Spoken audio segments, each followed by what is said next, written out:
Imagine standing in an enormous international airport, surrounded by people from every corner of the globe rushing to catch flights, greet loved ones, or conduct business. Amidst this bustling environment, you hear various languages: French's melodic cadence, German's sharp precision, Russian's rich tones, and Spanish's fluid intonations. Yet, despite this diversity, English emerges as the most frequently used language. People default to English when seeking directions, ordering coffee, or communicating with airport officials. Why does English hold this unique global position? How did it transform from a small island's local tongue to an international lingua franca?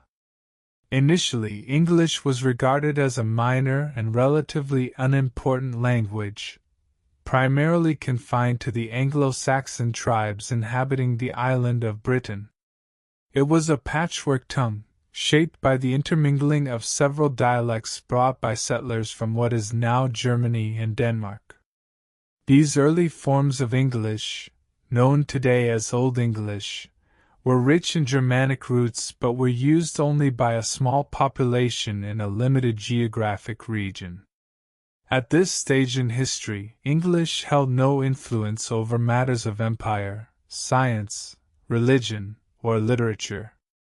In contrast, the ancient world was dominated by linguistic giants that carried immense prestige and power. Latin, the language of the Roman Empire and later the Catholic Church, was synonymous with law, theology, and governance across much of Europe. Greek served as the foundation for Western philosophy, science, and medicine, influencing the intellectual traditions of countless civilizations.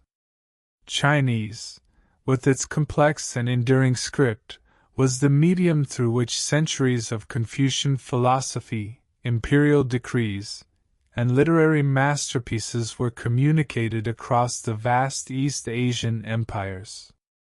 Arabic, meanwhile, was both the language of the Quran and the lingua franca of trade and scholarship during the Islamic Golden Age, connecting regions from Spain to Central Asia.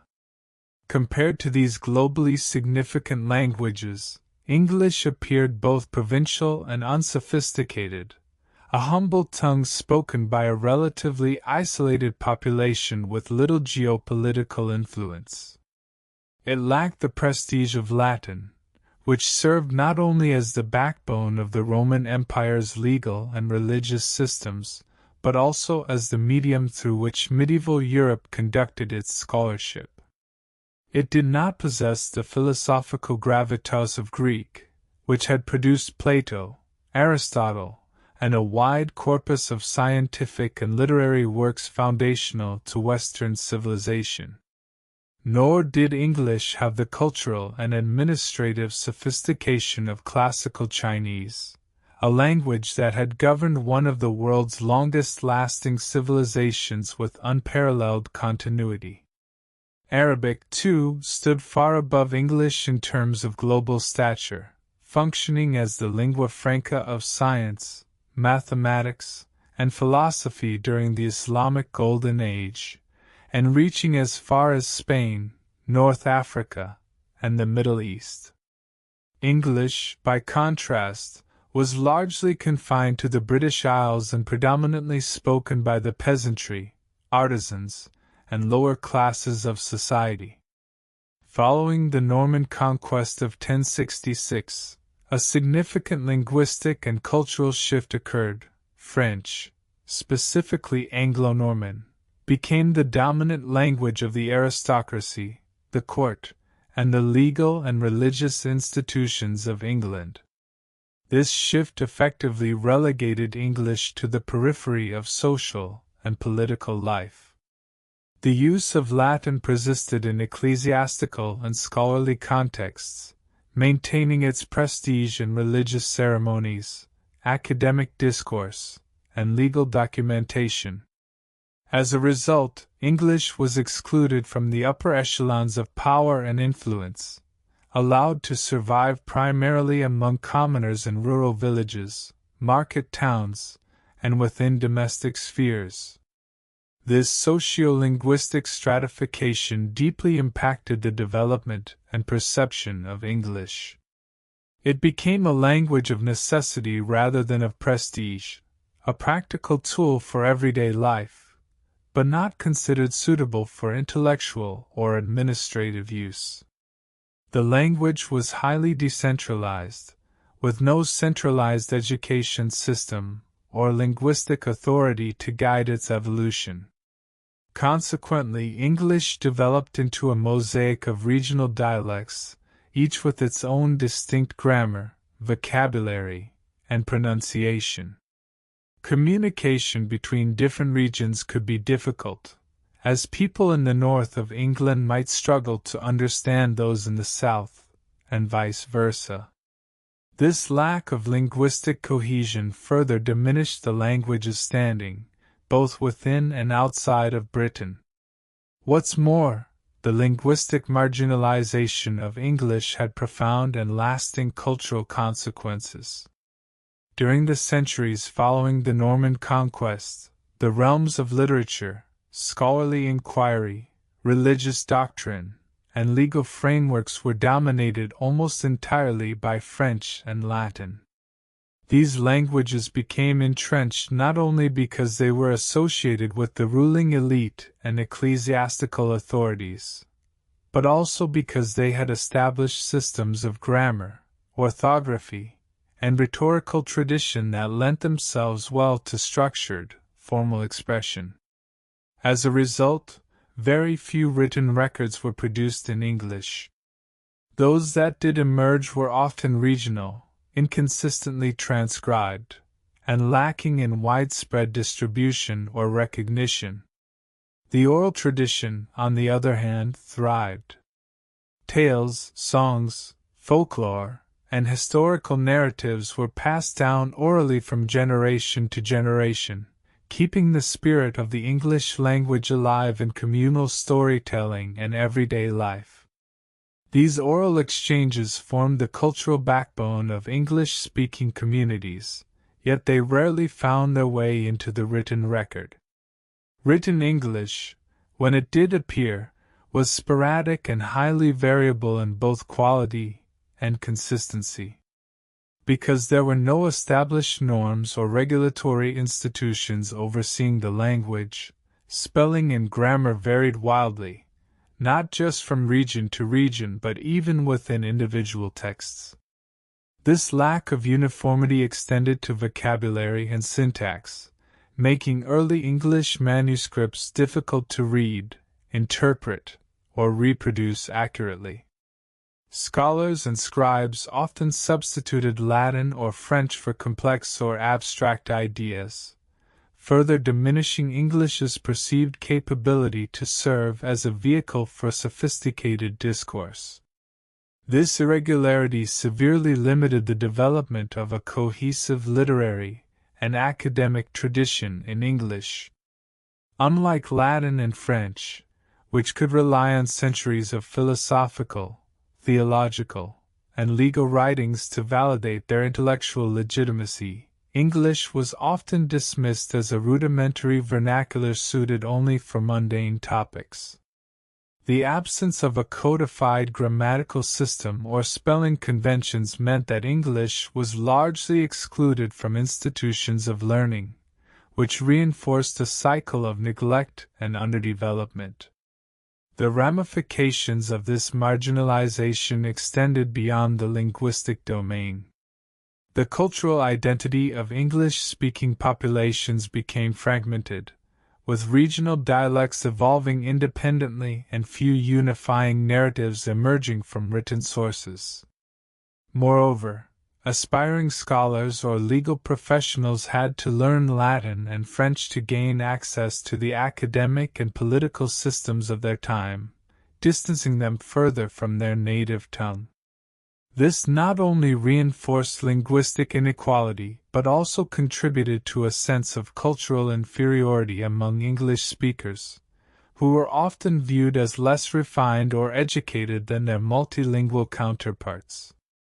Nonetheless, beneath this surface-level neglect, English was slowly absorbing influences from the very languages that overshadowed it. Latin and French loanwords enriched English's vocabulary, particularly in domains such as law, governance, literature, and religion. Though marginalized, English was evolving, growing in complexity, adaptability, and expressive range. Its decentralized and chaotic state, while a hindrance in some respects, also made it remarkably receptive to new ideas and linguistic structures. It would take several more centuries, major technological innovations, and cultural awakenings for English to shake off its subordinate status and emerge as a language of literature, scholarship, and administration. Yet even during this dark age of linguistic subordination, the foundations of modern English were quietly being laid through everyday speech, oral storytelling, and an unyielding resilience that would eventually propel the language onto the global stage. In this period of diminished status, English was not seen as a language of ambition or aspiration. Parents who wanted their children to advance socially would have encouraged them to learn French or Latin, which opened doors to the church, government positions, and scholarly pursuits. English, by contrast, was considered coarse, inconsistent, and even vulgar in comparison. It lacked the literary sophistication of classical languages and was generally regarded as unfit for formal or intellectual expression. Despite these setbacks, English endured, spoken in homes, in markets, and among working communities. It absorbed influences from French and Latin as a result of contact, which would later prove to be a significant strength. The influx of vocabulary from these languages expanded English's lexicon dramatically, especially in areas of governance, law, art, and literature. This adaptability, though not fully recognized at the time, laid the groundwork for the language's eventual transformation. Thus, in the centuries following the Norman invasion, English occupied a complex position, ubiquitous in daily life yet invisible in official spheres, rich in dialectical variety yet poor in standardization, flexible in absorbing new influences yet slow to assert itself as a language of record or authority. Its path to global prominence would be long and fraught with challenges, and at this early stage, few could have predicted the towering role it would come to play in the modern world. But it is precisely this underdog origin, this history of resilience and reinvention, that would later become one of English's greatest assets. The vocabulary of English during this era was relatively narrow, largely reflecting the pragmatic and concrete concerns of an agrarian and feudal society. It was a lexicon built around farming, domestic life, seasonal rituals, and the social hierarchies of the time. The words spoken and understood by most people were tethered to the tangible world, tools, animals, weather patterns, kinship relations, and religious observances. Abstract terminology, philosophical expression, or technical language remained underdeveloped, as the language had yet to be shaped by scholarly traditions or global trade. This limited lexical range meant that English speakers often found themselves borrowing heavily from other languages, especially Latin and French, whenever they needed to describe more complex ideas in law, medicine, theology, or science. Furthermore, literary innovation in English remained minimal throughout much of this period.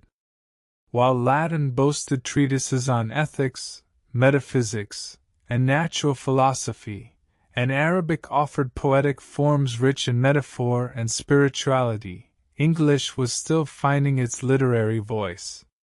What did exist in terms of literary output was largely oral, songs sung by traveling minstrels, legends passed from elder to youth, morality tales recited by village storytellers.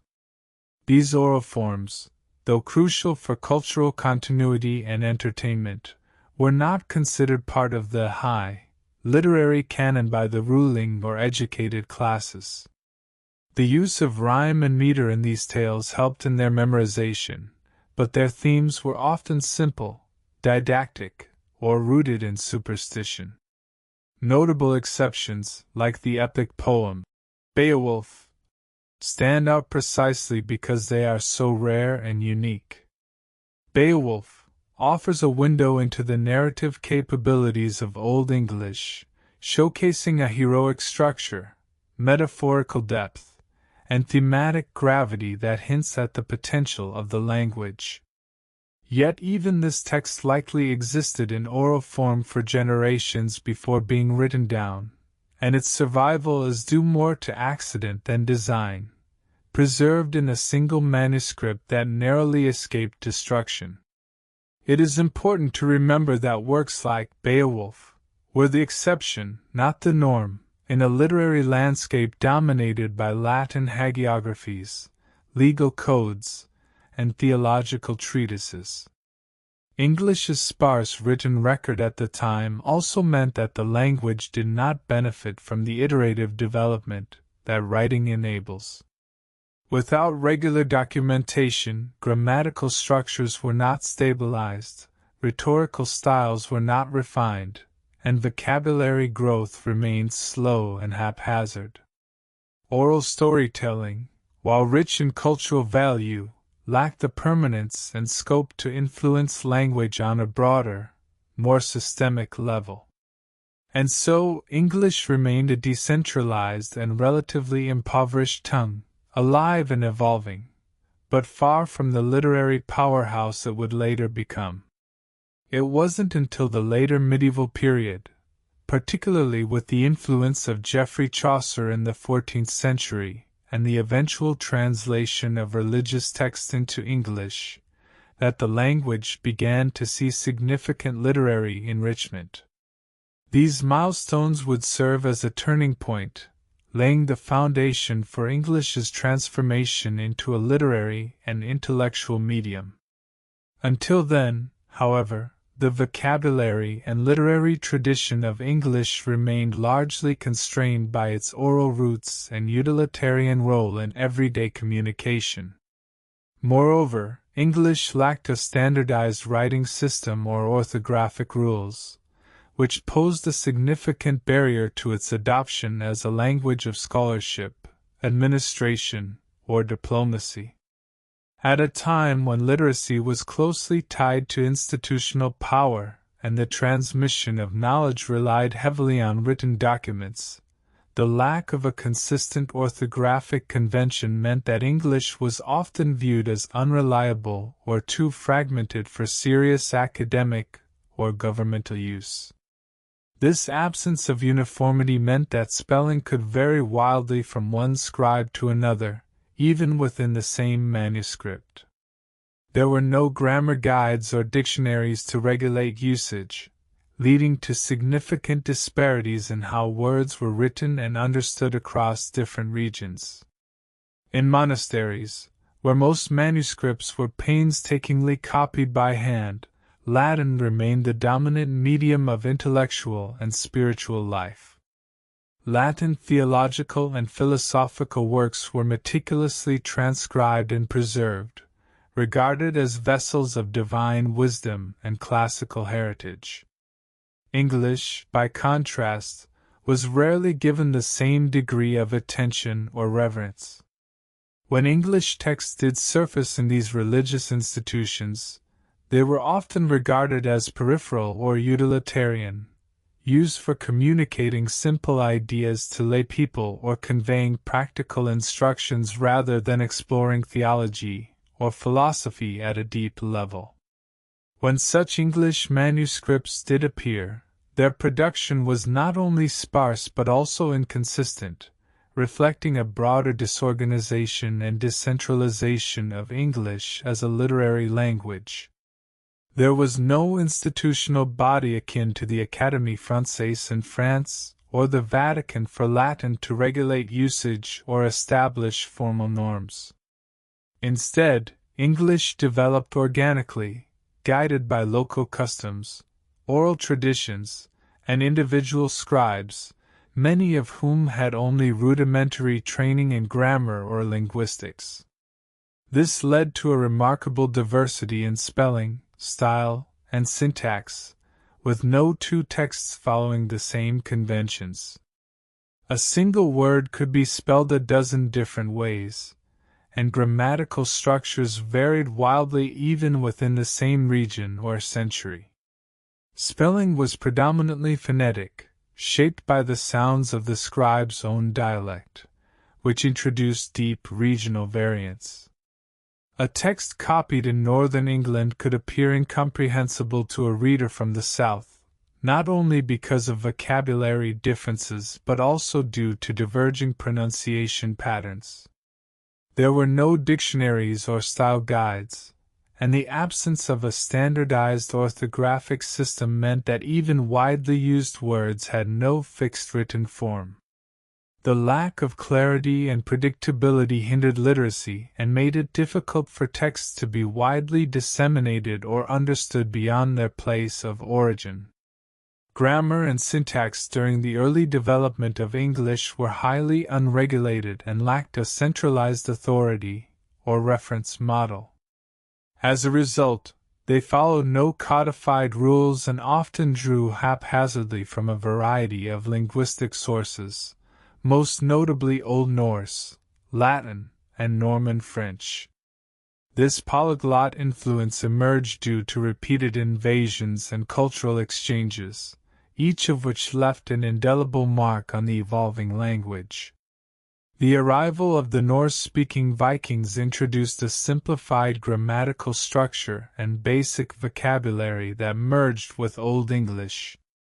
The Norman conquest added a layer of sophistication and formality derived from Latin through French, while Latin itself maintained a strong presence in religious and academic writing. In the absence of grammatical standards, scribes often crafted sentence structures based on their individual reasoning, regional speech patterns, or familiarity with foreign texts. This improvisational approach led to wide-ranging variations in syntax. Sentences could be composed in subject-object-verb order in one region and switch to subject-verb-object in another. Word endings fluctuated depending on how the scribe had learned to conjugate verbs or decline nouns, and the result was a patchwork of syntactic models that varied dramatically even within relatively short geographical distances. This lack of consistency created significant confusion for readers and writers alike. The grammatical instability made it difficult to discern sentence meaning, and often, one needed to rely heavily on contextual cues or personal familiarity with a regional dialect to interpret a text correctly. As a consequence, the development of a formal English prose style was delayed. Writers faced the challenge of crafting texts that might be intelligible to a wide audience, while readers had to navigate a jungle of unfamiliar structures and inconsistent grammatical markers. This disorder had a profound effect on the evolution of English literature. Without a shared grammatical foundation, authors struggled to create works that could resonate with a broad audience or transcend regional boundaries. It was difficult to establish norms around clarity, elegance, or rhetorical force, all of which were easier to achieve in more structured languages like Latin or French. The lack of grammatical cohesion made it nearly impossible to produce a cohesive national literature, as there was no uniformity in language with which to construct a national voice. Writers operated in isolation from one another, bound by the linguistic quirks of their immediate environment, and lacking a shared framework for literary creation. It was only through centuries of usage, the influence of prominent authors, and eventually, the advent of printing technology that grammar and syntax in English began to stabilize. Over time, certain conventions became widely accepted, aided by the production of dictionaries, grammar guides, and the influence of major literary figures. These efforts laid the groundwork for a more consistent and accessible English prose, helping to propel the language into its next phase of growth as a tool for intellectual, political, and artistic expression. Vocabulary, too, was deeply regional, rooted in the specific cultural, environmental, and economic realities of each local community. In an era where transportation and communication were slow and limited, most people rarely ventured beyond the bounds of their own villages or parishes. Consequently, different regions, even those geographically close, developed their own lexical sets for describing tools, foods, clothing, professions, rituals, weather phenomena, and familial roles. A word used in one village to describe a plow or a cooking pot might be utterly unfamiliar to inhabitants of a nearby town just a few miles away. Even common social identifiers, like terms for parents, elders, or community leaders, could vary dramatically, reflecting not only linguistic divergence but also cultural distinctiveness. This localization of vocabulary mirrored the broader socio-political landscape of feudal England, which was characterized by extreme decentralization. Each manor or territory functioned semi-autonomously, governed by local lords, and largely disconnected from a unified national infrastructure. As a result, language, like governance, was inward-facing, shaped by the immediate needs, values, and customs of a small population. Linguistic self-sufficiency was the norm, not the exception. People adapted language to their lived experiences, coining new words or borrowing from neighbors when necessary, but rarely seeking consistency with those outside their region. Compounding this insularity was the lack of a mass education system, which meant that most language learning occurred informally, passed down orally from parents to children, elders to youth. With few written records and almost no standardized curriculum, language took on a highly fluid and improvisational character. Idioms, metaphors, and phrases emerged organically and reflected the specific landscapes, occupations, and legends of each community. A fisherman's dialect in a coastal village would be rich with terms related to tides, boats, and weather, while an inland shepherd's vocabulary might center around pasture lands, flocks, and seasonal migration. The result of this hyperlocalized linguistic environment was a linguistic map of England composed of hundreds of overlapping dialects and subdialects, each with its own unique expressions and idiomatic structures. This patchwork made broader communication across regions not only difficult but at times nearly impossible without an intermediary or translation. Travelers, traders, and pilgrims might find themselves needing to learn basic local terms to navigate unfamiliar communities within their own country. The absence of shared reference points or common idioms made it difficult to foster a unified cultural narrative or national identity. Language is a vessel through which collective memory, shared values, and historical consciousness are transmitted. In fragmented societies, the lack of a common language prevented the consolidation of these shared stories. Cultural heroes, myths, and moral lessons were localized, their impact confined to the regions that generated them.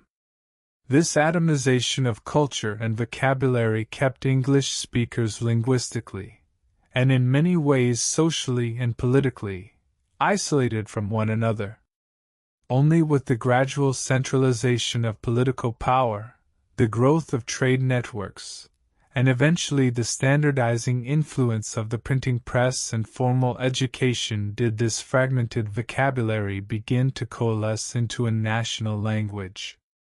But during the feudal era, the sheer diversity of regional lexicons posed a formidable barrier to linguistic unity and cultural cohesion, preserving English as a deeply localized and heterogeneous language. These inconsistencies did more than complicate the practicalities of reading and writing. They impeded the formation of a coherent national identity through literature. Language is one of the most powerful tools in nation building, capable of uniting people across geography and class. Yet, in medieval England, the English language was too splintered and marginalized to serve that purpose. Literature, law, theology, and science continued to rely on Latin or French, further sidelining English as a serious medium of thought. It wasn't until the late Middle Ages, a period of gradual social transformation, cultural revival, and linguistic experimentation, that English began to emerge from the shadows of Latin and French. Figures like Geoffrey Chaucer played a pivotal role in this linguistic renaissance, most notably through his seminal work, The Canterbury Tales. Chaucer's writing, while heavily influenced by French and Latin vocabulary and forms, was distinctly grounded in the vernacular Middle English of his time.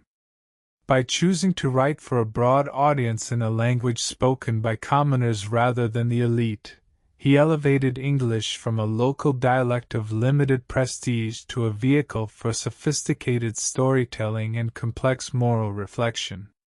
This movement toward a national language was not immediate, nor was it linear. It unfolded gradually over centuries and was marked by frequent setbacks and competing influences. The effects of early inconsistency in spelling, grammar, and regional usage persisted long after the first attempts at standardization. In many ways, the push toward linguistic cohesion mirrored England's broader social and political unification, uneven, contested, and deeply intertwined with the historical currents of the time. Chaucer and his contemporaries provided an early literary foundation that demonstrated the expressive potential of the English vernacular. By employing Middle English in works that combined satire, allegory, and moral discourse, Chaucer legitimized the use of English in genres that had previously been dominated by Latin or French. However, literary success alone was insufficient to elevate English into the realm of institutional authority. A standardized, widely accepted version of English would require a convergence of technological innovation, expanded literacy, centralized governance, and the formation of a national identity. One of the most transformative developments in this regard was the invention of the printing press by Johannes Gutenberg in the 15th century. Gutenberg's press revolutionized the dissemination of information across Europe, shifting written culture from an elite, monastic endeavor to a mass phenomenon. Books became more accessible, affordable, and influential in shaping thought. More specifically, the introduction of the printing press to England by William Caxton in 1476 marked a turning point in the evolution of English. Caxton, recognizing the commercial and cultural value of printing, began publishing books in English, including translations of classical and contemporary works. His efforts not only broadened access to literature but also implicitly required choices about which spellings, grammatical forms, and vocabulary to use. In the absence of official linguistic bodies or standardized rules, Caxton's editorial decisions helped shape the conventions that would later guide English orthography and syntax. Though his choices were often inconsistent, reflecting the fluidity of the language at the time, they provided a starting point for codifying English. The spread of printed English texts allowed for greater linguistic uniformity over time. As more people encountered the same words and sentence structures repeatedly, a common sense of correctness began to emerge. Schools, too, began to rely on printed materials, further reinforcing these norms. In this way, the printing press did not merely replicate language, it created it, establishing a baseline that writers, educators, and readers would increasingly refer to in shaping their own use of English. The technology provided the infrastructure for a linguistic revolution, one that would continue to unfold through the Renaissance, the Reformation, and the Enlightenment, each era contributing to the refinement and expansion of English as a national and eventually global language. Caxton's decision to print books in English significantly accelerated the standardization process and had far-reaching implications for the development of the English language. Before the advent of the printing press, English existed in a state of orthographic chaos.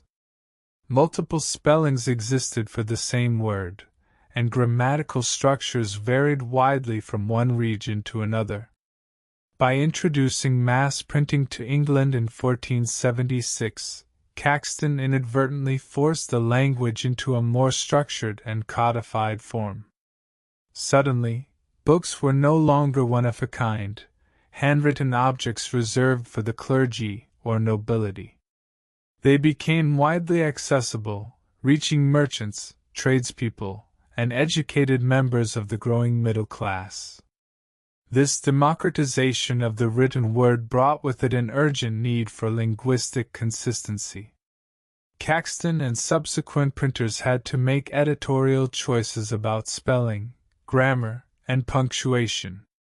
These choices, though often made based on personal preference, practical typesetting limitations, or regional bias, quickly became the de facto standard simply through repetition and circulation.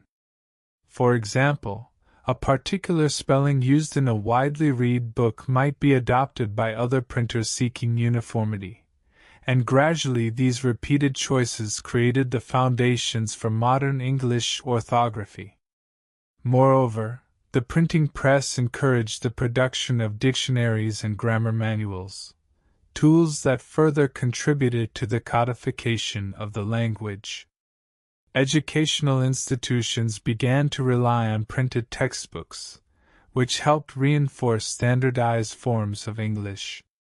Over time, the printed word was viewed not only as a source of information but as a model for how language should be used. It became the benchmark for correctness in spelling, grammar, and usage, influencing writers, teachers, and students alike. The reach of print allowed this version of English to spread across regional boundaries, helping to smooth out dialectal differences and create a shared linguistic identity. Beyond linguistic impact, the widespread availability of English-language books also had cultural consequences. It nurtured a growing literary tradition that was accessible to a broader public. More people began reading and writing in English, which contributed to its legitimacy and prestige. What had once been a fragmented, localized vernacular increasingly took on the role of a national language, equipped to handle complex ideas and communicate across social classes. Thus, Caxton's role was not simply that of a printer but of an unintentional architect of modern English, whose decisions echo through the language we use today. Still, this process was neither simple nor universally accepted. Dialectical variation continued to thrive, especially outside urban centers and among populations with limited access to printed materials. Rural communities retained their own speech patterns, and the printed standard was often perceived as alien or elitist. Nevertheless, the tide had turned. The printed word's permanence and reach enabled the gradual decline of extreme regional fragmentation and the rise of a national linguistic identity.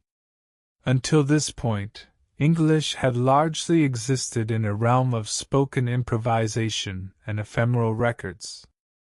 The printing press brought permanence and mass reproducibility. For the first time, texts could be reliably shared, critiqued, and used as educational tools. Religious texts, political treatises, scientific observations, and literary works could all now reach a broader audience, fostering a shared linguistic culture. Through repetition and dissemination, these texts helped normalize spelling, grammar, and vocabulary, setting the stage for the modern English language. Thus, the late Middle Ages and the early modern period mark a crucial juncture in the evolution of English, a moment when the language, once fractured, localized, and marginalized, began to ascend toward national coherence and eventual global prominence. This transformation did not occur in isolation but was the result of a dynamic interplay of literary ambition, technological advancement, and sweeping socio-political change. Writers like Geoffrey Chaucer demonstrated the expressive power of English by crafting sophisticated works that resonated across classes and regions. Chaucer's literary innovations revealed that English could be more than a spoken vernacular. It could be a language of wit, satire, spiritual inquiry, and human experience. Simultaneously, technological pioneers such as William Caxton revolutionized the accessibility of written English through the printing press. Caxton's role extended beyond that of a printer. He became an unwitting curator of the English language.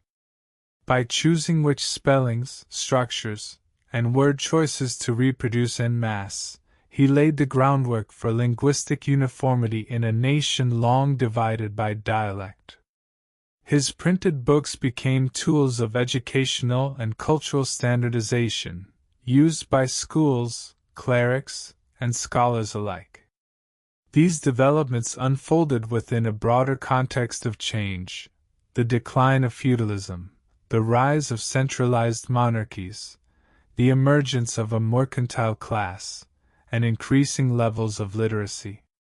These forces collectively pulled England into the orbit of modernity and demanded a shared linguistic framework to support new systems of governance, commerce, and learning. English began to fill that role. It was still competing with Latin and French in the realms of diplomacy, religion, and scholarship, but it had entered the race. Though English had not yet become the global linguistic juggernaut it is today, it had shed much of its medieval fragmentation. It was no longer confined to the homes of peasants or the marginalia of monasteries. It had begun to appear in courtrooms, schools, and marketplaces as a language of record, of law, of literature, and of life. The stage was now set for further expansion. From these foundational centuries would arise a language capable of navigating empire, revolution, industrialization, and globalization. The seeds planted by Chaucer's pen and Caxton's press would grow into a linguistic tree whose branches would eventually span the world. In this light, the late Middle Ages and early modern era were not merely a transition, they were a transformation, the beginning of English's ascent from local vernacular to global voice. The variability and informality of early English manuscripts made it nearly impossible to create a shared literary tradition or a cohesive body of knowledge. While Latin was supported by centuries of scholastic discipline, institutional rigor, and a pan-European academic community, English lacked both the infrastructure and legitimacy to serve similar purposes. Laws written in English were prone to misinterpretation due to inconsistent terminology, while religious texts suffered from an inability to convey nuanced theological arguments with precision. The resulting ambiguity weakened the authority of English as a language capable of serious or sacred discourse. Moreover, the absence of a standardized written form for English had broader implications for social cohesion and national consciousness. In a time when literacy and the written word played crucial roles in the consolidation of power and the dissemination of ideas, English's linguistic disunity left it marginalized. Educational institutions favored Latin and French. The clergy preached and wrote in Latin, and legal documents were drafted in the more precise and reliable French or Latin. Without a reliable written standard, English struggled to compete in arenas where clarity, consistency, and intellectual sophistication were paramount. This marginalization created a linguistic divide within English society, a gap between the spoken language of the common people and the written language of power, scholarship, and faith. While English thrived in taverns, households, and marketplaces, it was conspicuously absent from courts, universities, and cathedrals. And yet, beneath this surface of neglect, English continued to evolve, absorbing Latin and French influences, developing regional literary forms, and preparing for the transformation that would eventually elevate it from obscurity to global prominence. Furthermore, the lack of standardization contributed to a profound and persistent fragmentation of cultural identity within the English-speaking world. In the absence of an authoritative linguistic institution or centralized education system, each region developed its own linguistic customs, grammar conventions, and orthographic styles. These regional differences extended far beyond accents and dialects. They influenced how individuals wrote, thought, and identified with the world around them. Local expressions, idioms, and even sentence structures emerged in silos, deeply embedded in the specific social, economic, and cultural fabric of individual communities. As a result, mutual intelligibility between regions often suffered, making communication over long distances a significant challenge. It was not uncommon for people from neighboring counties to misunderstand each other's written or spoken language, despite technically speaking the same tongue. This disunity also reflected and reinforced the broader decentralization of English society in the medieval and early modern periods. Just as feudal governance was organized around local lords and manors with little overarching national coherence, so too was language usage tied to local traditions. English was fragmented into a mosaic of vernaculars, each adapted to serve the immediate needs and experiences of its users but incapable of fostering a sense of broader linguistic or cultural unity. This intense localism made English feel provincial and unrefined in comparison to the polished prestige of Latin and French, which carried the weight of continental scholarship, religious doctrine, and royal court culture. The prestige of Latin and French further marginalized English. Latin, as the language of the Church and classical education, was associated with divine authority, intellectual rigor, and continuity with ancient Rome. French, particularly after the Norman conquest, became the language of the aristocracy, the judiciary, and high literature. These languages were considered appropriate for serious discourse, diplomacy, theology, and the sciences. English, by contrast, remained the language of daily life, useful in the marketplace or the home, but unsuitable for philosophical argument or legal clarity. As a result of this stratification, English-speaking communities developed in cultural silos, with limited shared identity beyond regional boundaries. Literature, music, folklore, and even moral codes could vary widely, and the lack of a linguistic common ground hindered the formation of a cohesive national consciousness. It was only through a series of gradual but significant shifts, the expansion of literacy, the political centralization of England, the development of trade networks, and above all, the advent of the printing press in the 15th century, that efforts to unify the language gained traction. The printing press proved revolutionary not just for its mechanical innovation but for its social and linguistic consequences. It allowed ideas, stories, and language itself to circulate more widely and uniformly than ever before. Printers, in their pursuit of consistency and efficiency, began to normalize spelling and grammar, often imposing their own conventions that, over time, became standardized through repetition and dissemination. The rise of national literature during this era, fueled by figures like Chaucer, Spenser, and Shakespeare, further cemented English's capacity to convey complex, nuanced thought.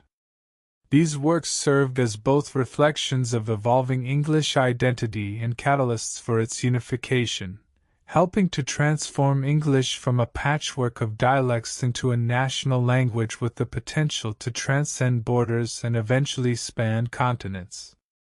In short, English at this stage was a fragmented, localized vernacular with no ambition, or reason, to become a language of empire, science, or global communication. Its role was confined to personal expression and basic communication within tightly bound communities. There was little indication that it would ever escape its parochial roots to become a dominant global force. The transformation it would undergo in the following centuries, spurred by conquest, commerce, culture, and colonization, was nothing short of extraordinary, and stands as one of history's most dramatic linguistic evolutions. Moreover, the absence of a standardized written form for English had broader implications for social cohesion and national consciousness. In a time when literacy and the written word played crucial roles in the consolidation of power and the dissemination of ideas, English's linguistic disunity left it marginalized. Educational institutions favored Latin and French. The clergy preached and wrote in Latin, and legal documents were drafted in the more precise and reliable French or Latin. Without a reliable written standard, English struggled to compete in arenas where clarity, consistency, and intellectual sophistication were paramount. Even as other European languages like French began to spread their influence due to growing imperial ambitions and cultural sophistication, English lagged behind. French was the language of diplomacy and high culture, particularly in European courts. For centuries, English aristocracy even spoke French following the Norman conquest in 1066. And English was relegated to the lower classes. Despite this obscurity, English began a slow and steady evolution. The language absorbed vocabulary from Latin and French, becoming more flexible and expressive. The writings of Chaucer and the translation of the Bible into English by figures like Wycliffe and later Tyndale brought the language to a wider audience, enriching its literary tradition and increasing its reach among the population. Yet, even during these periods of growth, English remained a secondary language on the global stage. This early history underscores just how improbable English's rise to global prominence truly is. It had none of the traditional advantages, geographic spread, institutional support, or religious importance, that usually elevate a language to international status. Its later dominance would not come from intrinsic qualities alone but would be propelled by historical forces, including empire, trade, technological advancement, and cultural exportation. The language that once held no claim to power would eventually come to define it. But that journey, spanning centuries, required a perfect storm of geopolitical events and global transformations. However, the trajectory of English took a dramatic turn in the late 16th and early 17th centuries, catalyzed by the rise of the British Empire. Armed with one of the most formidable naval fleets the world had ever seen, Britain began to expand its reach beyond Europe, embarking on ambitious voyages that led to the establishment of colonies across North America, the Caribbean, Africa, the Indian subcontinent, Southeast Asia, and Oceania. With each new colony, the English language traveled alongside soldiers, merchants, administrators, and missionaries, finding its way into local governments, schools, churches, and trade. In these regions, English often supplanted or coexisted with indigenous languages, becoming the medium of instruction in colonial education systems, the language of the law, and the primary tool of bureaucratic administration. What began as a colonial imposition gradually transformed into a practical necessity. Over time, English came to be associated with power, economic opportunity, and upward social mobility. Even after many of these territories achieved independence in the 19th and 20th centuries, English remained deeply embedded in their institutional frameworks. In India, for instance, although more than 20 languages are officially recognized, English has maintained a central role in government, higher education, and national media. In countries such as Nigeria, Kenya, and South Africa, English functions as a unifying language in multilingual societies. In the Caribbean and Pacific Islands, English and its Creole variants serve as primary means of communication. This long-lasting influence was not merely due to habit or convenience.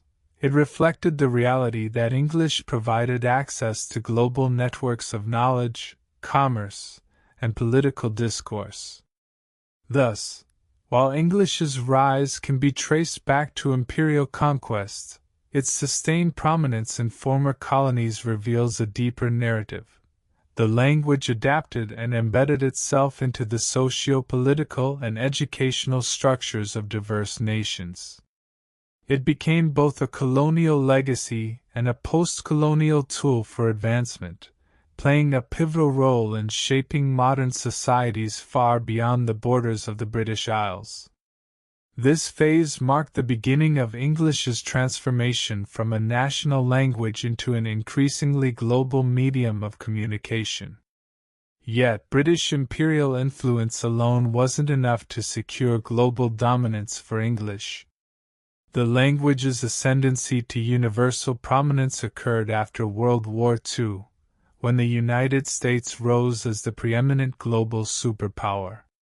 While European nations suffered devastating losses, America emerged economically stronger and politically influential. Consequently, the U.S. dollar became the standard currency for international trade, and English naturally followed suit as the preferred language for global business. Cultural influence further amplified English's global reach, particularly through Hollywood films, American music, and entertainment. The global popularity of movies, television series, and music produced predominantly in English exposed millions worldwide to the language. Hollywood's cultural exports solidified English as a desirable language, prompting people around the world to learn and engage with it to access entertainment in its original, unfiltered form.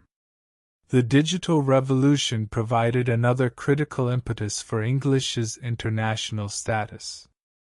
Pioneering websites, major tech companies such as Google, Microsoft, and Facebook, and the foundational programming languages of the Internet all initially adopted English.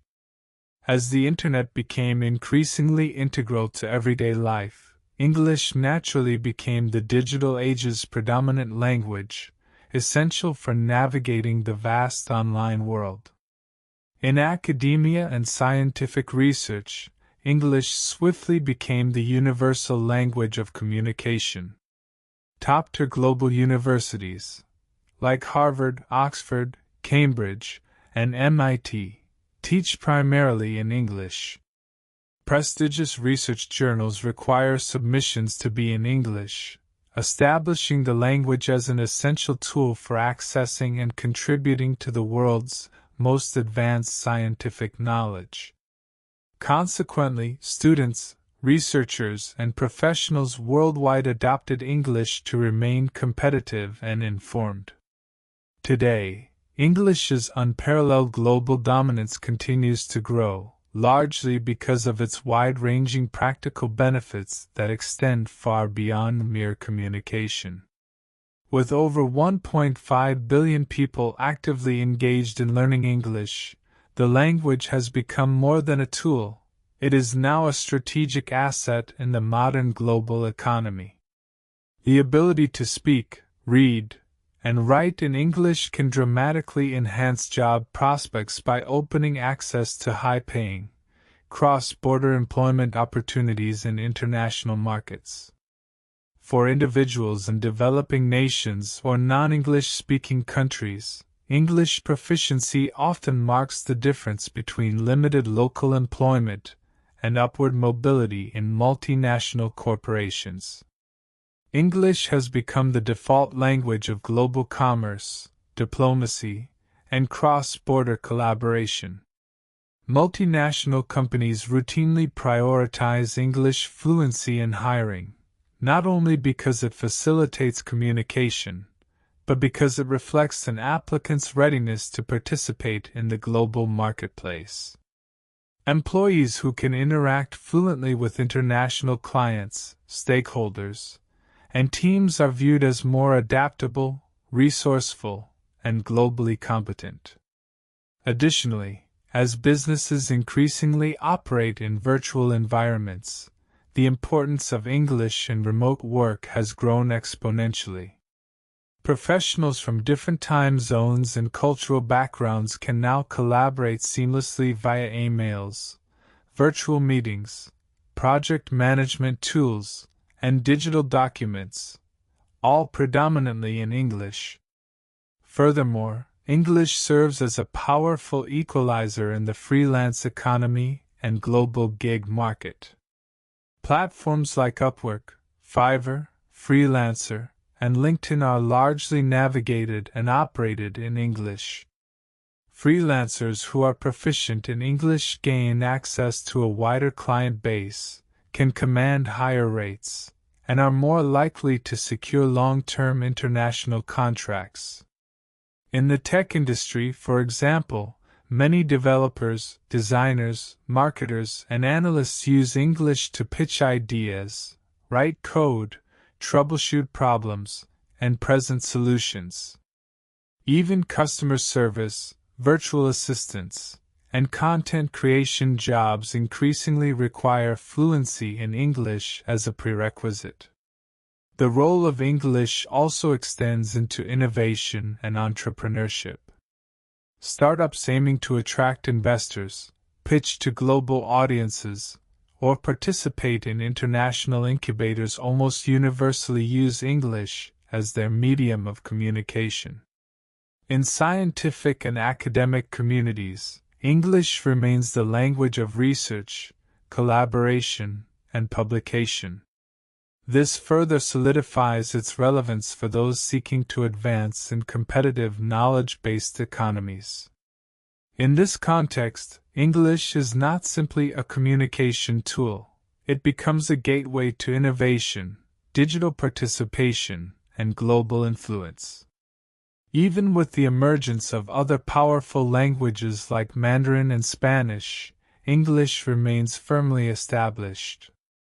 Mandarin, though spoken widely, presents substantial learning challenges due to its tonal complexity and extensive character set. Spanish's global use, while significant, remains regionally concentrated. Although technological advancements like AI-driven translation are rapidly improving, direct communication in English remains preferred, particularly in nuanced negotiations and specialized discussions. Proficiency in English significantly enhances personal growth and professional opportunities. Entrepreneurs who speak English can effortlessly enter global markets, expanding their reach and profitability. Likewise, travelers who speak English experience fewer communication barriers, increasing their confidence and independence abroad. Additionally, English proficiency grants direct access to a wealth of educational materials, empowering individuals to learn new skills and advance their careers rapidly. Culturally, English proficiency provides immediate access to global entertainment, literature, and influential media content, enriching individual experiences and facilitating intercultural understanding. The ability to consume media in its original form allows individuals deeper insights into different cultures, ideas, and perspectives, fostering a greater sense of global community. Looking forward, English's role as the global lingua franca seems secure, evolving and adapting to new global challenges and technological advancements. Its ability to integrate new vocabulary and dialects enhances its accessibility and practicality, continually reinforcing its position as the preferred language of international communication. Ultimately, English is far more than just another language. It is a gateway to a vast array of opportunities, a medium through which individuals can transform their lives on multiple levels. In an era defined by digital connectivity, transnational cooperation, and global mobility, English serves as the foundational thread weaving together the fabric of international dialogue. Mastering English grants access to a global knowledge economy, where scientific research, technological innovation, and cultural production are predominantly expressed in English. It allows individuals not only to consume global content but also to contribute to it, to be heard, and to participate in shaping the future. Culturally, English provides access to a wealth of literature, film, music, journalism, and academic discourse that might otherwise be inaccessible. Through English, one can explore the philosophies of great thinkers, understand the political discourse of distant nations, and enjoy artistic expressions in their authentic form. This exposure fosters greater intercultural empathy and a deeper appreciation of the diversity and interconnectedness of the modern world. Professionally, English is a tool of upward mobility. Whether pursuing careers in international business, diplomacy, academia, or technology, proficiency in English is often the key that unlocks high-level positions and global partnerships. It allows entrepreneurs to pitch to global investors, enables students to enroll in world-renowned universities, and empowers job seekers to pursue remote work and freelance opportunities without borders. It enhances competitiveness in the labor market and creates pathways that lead far beyond the limitations of geography or native language. On a personal level, learning and mastering English builds confidence, independence, and intellectual flexibility. It challenges individuals to think in new ways, to articulate thoughts across cultures, and to find common ground in diverse conversations. It broadens one's worldview and expands one's social network, allowing for meaningful interactions with people from vastly different walks of life. In essence, embracing English proficiency is not merely an academic achievement, it is a strategic, life-defining investment. It bridges cultures, connects continents, and amplifies voices across boundaries. In a world that grows more interconnected by the day, English continues to serve as the language of opportunity, transformation, and global citizenship. For those who choose to master it, English becomes not just a skill, but a passport to possibility, a compass pointing toward both personal fulfillment and global engagement. If you've made it this far, it's clear you're someone who values growth and the power of language. So don't stop here. Take your journey to the next level. Subscribe to our channel to receive more thought-provoking content that helps you build your English fluency and understanding of the world. Like this video to support our work, and share it with friends or family who are on the same path toward mastering English. Every subscription, like, and share helps us grow this learning community and allows us to create even more valuable content to boost your vocabulary, improve your listening skills, and teach you how to use English like a true professional. Thank you for being here. Let's keep learning together.